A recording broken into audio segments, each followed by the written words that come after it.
এই গরমের জন্য লাউ কেটে নিয়েছি। আজকে রেসিপি হবে লাউয়ের।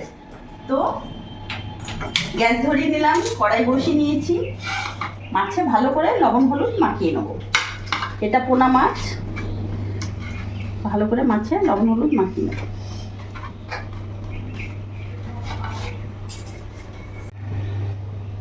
রিফাইন অয়েল দিয়ে দিলাম।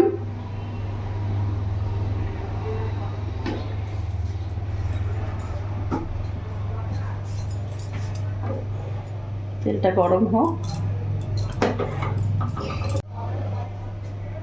তেল গরম হয়ে গেছে, মাছগুলো তেলে দিয়ে দেবো।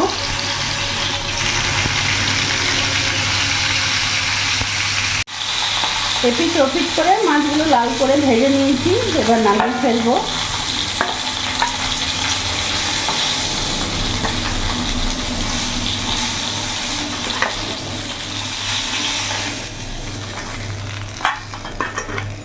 দেখতে পাচ্ছ কড়াইতে তেল কতটা আছে। আমি আর তেল দেবো না, এই অল্প তেলেই আমি রান্না করব। ফোড়নে দিয়ে দিলাম এখানে গোটা জিরে। যা গরম পড়েছে এখন লাউ খাওয়া খুবই দরকার, তার জন্য বেশি মশলাও দেবো না, কোনো মশলাই দেবো না। এই লাউতে জিরে ফোড়ন দিয়ে আমি লাউটা দিয়ে দিলাম।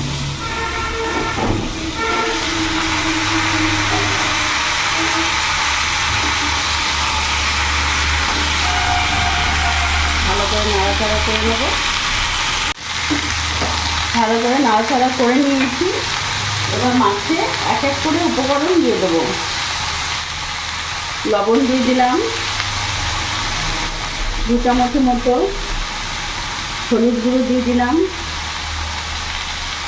জিরে গুঁড়ো দিয়ে দিলাম, আর সামান্য অল্প কাশ্মীরি লঙ্কা গুঁড়ো দিয়ে দিলাম। মশলাগুলো দিয়ে দিলাম, গুঁড়ো মশলা দিয়ে নাড়াচাড়া করে কয়েকটা কাঁচা লঙ্কা চিড়ে দেবো। তোমরা যেমন ঝাল খাবে সেই হিসেবে কাঁচা লঙ্কা দেবে। আমি এখানে 4টে কাঁচা লঙ্কা দিলাম।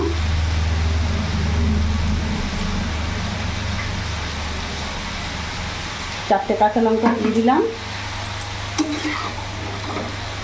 এখন কিন্তু জল দেবো না, এই অবস্থায় আমি এখন ঢাকা দিয়ে দেবো কিছুক্ষণের জন্য।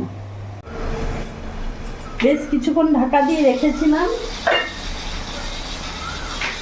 দেখতে পাচ্ছ কতটা কমে গেছে। আর আমি কিন্তু এই লাউতে কোনো রকম আলু দিইনি, বিনা আলুতে লাউ দিয়ে বানাচ্ছি। লাউ একেবারে সেদ্ধ হয়ে গেছে। এবার এর মধ্যে আমি হাফ কাপের মতন, বেশি না, হাফ কাপের মতন জল দিয়ে দেবো। গ্যাসের ফ্লেমটা ফুল করব। এবার ফোটার জন্যে একটু অপেক্ষা করব, একটু ফুটে যাক। ঝোলটা ফুটে গেছে। এবার ভেজে রাখা পোনা মাছগুলো আমি দিয়ে দেবো। গরমে লাউ খাওয়া খুবই ভালো। আর যদি লাউয়ের এইভাবে মাছের ঝোল হয় তাহলে তার বলার নেই, খুবই ভালো লাগবে। এই মাছ দিয়ে আমি 2 মিনিট ফোটাবো।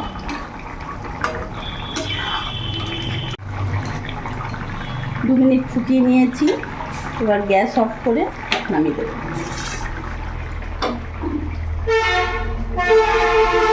লাউ দিয়ে পোনা মাছ একেবারে রেডি।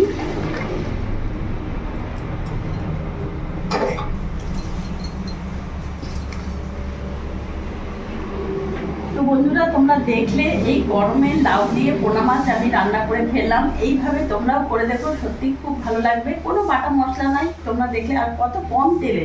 এইভাবে গরমে করে খেও, সত্যি খুব ভালো লাগবে। আর আমার এই ভিডিওটা যদি তোমাদের ভালো লাগে, প্লিজ তোমরা লাইক করো, সাবস্ক্রাইব করো, আমার পাশে থেকো। আর তোমরা সবসময় ভালো থাকো।